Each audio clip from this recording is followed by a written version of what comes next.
Bismillahirrahmanirrahim. Assalamualaikum warahmatullahi wabarakatuh. Kembali lagi bersama saya Rindang Ma'aris Adzhar, di mana saya akan menjelaskan tentang materi matematika untuk kelas 8 SMP semester 2. Materi yang akan saya bahas pada pertemuan kali ini adalah tentang peluang, yaitu masih yang berupa pendahuluan. Nanti saya akan membahas tentang ruang sampel, titik sampel, dan kejadian. Sebelumnya saya ucapkan terima kasih kepada sahabat Matic atau Mathematics and Music yang sudah setia untuk menonton video pembelajaran dari channel saya. Langsung saja, yang akan kita bahas pertama adalah tentang istilah pada peluang. Nah, ada 3 istilah yang akan kita kenali terlebih dahulu. Yang pertama adalah ruang sampel. Apa yang disebut dengan ruang sampel? Ruang sampel ini adalah himpunan dari semua hasil percobaan yang mungkin terjadi. Contohnya, misalkan kita memiliki satu buah dadu. Nah, tentunya teman-teman pernah memainkan sebuah dadu ya. Nah, dadu itu kan memiliki titik-titik, yaitu berupa mata dadu. Mata dadu itu dari mata dadu 1 hingga 6. Nah, setiap mata dadu itu adalah ruang sampel atau biasa dilambangkan dengan S besar. Kemudian ini sama dengan kurung kurawal. Karena dia berupa himpunan sehingga harus ditulis dengan kurung kurawal untuk menunjukkan bahwa dia itu adalah himpunan. Nah, yang kedua adalah titik sampel. Titik sampel ini adalah anggota yang ada di dalam ruang sampel. Dengan kata lain, kalau yang ini adalah ruang sampel, berarti titik sampelnya adalah apa yang ada di dalam ruang sampel. Jadi 1, 2, 3, 4, 5, dan 6 ini adalah titik sampelnya. Kemudian yang terakhir adalah kejadian. Kejadian ini adalah himpunan bagian dari ruang sampel. Contohnya adalah munculnya angka 1 pada dadu. Nah, jadi kalau kejadian ini adalah apa yang terjadi pada ruang sampelnya. Misalkan dadu yang kita miliki tadi kita lempar, kemudian menunjukkan angka 1. Nah, itu kejadiannya. Gitu. Jadi bisa dibayangkan ya, kalau ruang sampel ini sebenarnya kalau di diagram Venn itu seperti semestanya. Yang ini adalah isi yang ada di dalam ruang sampel, ini adalah apa yang terjadi. Bisa salah satu, bisa semuanya, tergantung apa yang akan dibahas. Nah, untuk menentukan ruang sampel ini ada 3 cara. Cara yang pertama adalah dengan cara mendaftar. Mendaftar ini seperti tadi contohnya, kita punya satu buah dadu, kemudian kita tulis apa saja ruang sampelnya. Nah, cara yang selanjutnya adalah dengan menggunakan diagram pohon. Nah, contoh untuk diagram pohon ini, misalkan kita punya 3 koin, di mana koin itu kita lempar secara bersama-sama. Koin itu kan memiliki 2 sisi. Sisi yang menunjukkan angka dan sisi yang menunjukkan gambar. Ini kita lambangkan dengan A besar dan G besar. Nah, ini misalkan koin yang pertama itu kemungkinan munculnya adalah angka. Kemungkinan koin yang kedua itu kan berarti bisa muncul 2. Bisa angka, bisa gambar. Kemungkinan yang kedua, yang selanjutnya untuk koin yang ketiga itu kan juga bisa muncul angka atau gambar. Nah, jadi ini bisa dibayangkan ya untuk cara penulisan menggunakan diagram pohon. Misalkan ini koin pertama A, koin kedua A, koin ketiga A. Jadi titik sampelnya adalah A, A, A. Dan selanjutnya, sehingga kita memiliki 8 titik sampel atau ruang sampel yang kita miliki sebanyak 8. Nah, ini yang sebelah kanan ini misalkan koinnya itu munculnya yang gambar terlebih dahulu ya. Nah, selanjutnya kita juga bisa menggunakan cara tabel. contohnya ini, misalkan kita punya 2 buah koin uang logam, sehingga kita punya 2 sisi A dan G untuk koin yang pertama, dan sisi A dan G untuk koin yang kedua, sehingga ruang sampel yang bisa kita miliki adalah AA. Jadi ini bacanya gini ya, AA, kemudian AG, kemudian GA, kemudian GG. Nah, ini hanya contoh ya. Nanti tergantung apa permasalahannya, nanti bisa menggunakan di antara 3 cara yang sebelumnya. Nah, untuk lebih jelasnya, kita akan membahas beberapa contoh soal tentang materi peluang yang masih membahas tentang titik sampel, ruang sampel, dan kejadian. Nah, yang pertama mari kita simak bersama-sama. Tentukan banyaknya titik sampel, munculnya angka pada pelemparan pada sebuah dadu berisi 6 dan sebuah koin bersisi 2. Nah, ini kan kita punya satu dadu, misalkan ini dadu, dan koin. Nah, kalau dadu ini kan memiliki 6 sisi atau 6 mata dadu, sehingga mata dadu 1 sampai 6. Nah, untuk koin ini kan ada 2 sisi angka dan gambar, sehingga bisa ditulis seperti ini. Ini boleh yang dadu, mata dadu yang mendatar, bisa juga dia yang ditulis yang berdiri atau tegak. Jadi tergantung mau ditempatkan seperti apa, nanti hasilnya sama saja.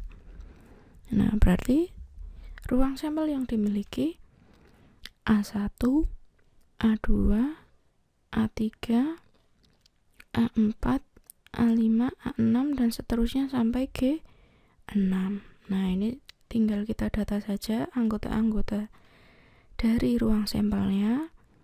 Kemudian bisa kita hitung banyaknya ruang sampel ada 12. Nomor selanjutnya adalah tentang tentukan banyaknya kejadian munculnya mata dadu berjumlah 10 pada pelemparan 2 buah dadu bersisi 6. Nah, bedanya kalau yang ini kita punya 2 buah dadu yang dilempar secara bersama-sama. Nah, ini misalkan dadu, sehingga dadu yang pertama memiliki 6 mata dadu. Bisa ditulis di sini. Kemudian dadu yang kedua mempunyai mata dadu ini. Dengan cara yang sama, kita bisa tentukan titik sampelnya. Berarti yang pertama 11, 12, 13, 14, dan seterusnya sampai 66. Nah, tapi ini yang ditanyakan adalah banyak kejadian, bukan ruang sampelnya. Kalau ruang sampelnya berarti ini semuanya. Tapi yang ditanyakan banyak kejadian, bisa kita misalkan dengan A atau A besar. Nah, yang ditanyakan apa ini? Mata dadu yang berjumlah 10, hati-hati, berjumlah 10. Nah, berarti ini 6, 4, 5, 5, 4, 6. Kenapa? Karena 6 ditambah 4, 10. 5 ditambah 5, 10. 4 ditambah 6, 10. Sehingga banyak kejadiannya itu ada 3. Gitu ya. Nah, ini untuk melambangkan banyak kejadian. Berarti N itu banyaknya A, artinya banyak kejadian A. Gitu. Selanjutnya nomor 3. Terdapat 4 buah kartu remi, yaitu dengan gambar waru, keriting, belah ketupat, dan hati. Dari 4 kartu tersebut akan dilakukan pengambilan 2 kartu secara acak. Ada berapa susunan kartu-kartu yang mungkin terambil? Nah, ini kita punya 4 kartu, di mana kartu tersebut berbeda-beda. Nah ini misalnya kartu pertama itu waru, kita misalkan dia W, kemudian kedua keriting dimisalkan K, belah ketupat dimisalkan B, HT dimisalkan H. Nah ini bisa teman-teman ingat kembali materi di kelas 1 yaitu tentang himpunan. Nah yang kita mau ambil itu kan 2 kartu secara acak, artinya kita hanya butuh himpunan 2 anggota. Nah ini dulu materinya materi power set ya, misalkan kita hanya butuh 2 anggota, artinya ini yang pertama WK, WB, kemudian WH. Selanjutnya KB, kemudian KH. Yang terakhir adalah PH, gitu ya. Sehingga banyaknya susunan kartu yang mungkin terambil atau NS-nya itu ada 6. Kemudian yang selanjutnya nomor 4, pada saat musim tanam petani dianjurkan memilih 2 jenis tanaman dari 4 jenis tanaman yang disarankan oleh pemerintah untuk ditanam di sawahnya. Tanaman-tanaman tersebut adalah padi, kacang hijau, kedelai, dan jagung. Ada berapa banyak kemungkinan susunan 2 jenis tanaman yang dipertimbangkan untuk ditanam? Nah ini caranya sama dengan yang nomor 3. Kita punya 4 jenis tanaman. Misalkan ini jenis tanamannya ya. Yang pertama kita punya padi, kemudian kacang hijau, kemudian kedelai, dan jagung. Ditanam dengan susunan 2 jenis tanaman, berarti caranya sama dengan yang nomor 3, yaitu PH, PK, PJ, kemudian HK, HJ, dan yang terakhir KJ, sehingga jumlahnya ada 6 gitu ya. Nomor 5, pada sebuah perusahaan ada 2 jabatan yang lowong, yaitu kepala bagian dan kepala subbagian. Jika yang memenuhi syarat untuk mengisi lowongan itu ada 2 pria, yaitu P1 dan P2, dan ada 2 wanita W1 dan W2, tulislah A ruang sampelnya, B kejadian A yang menyatakan kepala bagian diisi oleh pria, dan kejadian B yang menyatakan bahwa hanya tepat 1 jabatan yang diisi oleh pria. Nah sekarang yang A dulu, ruang sampelnya.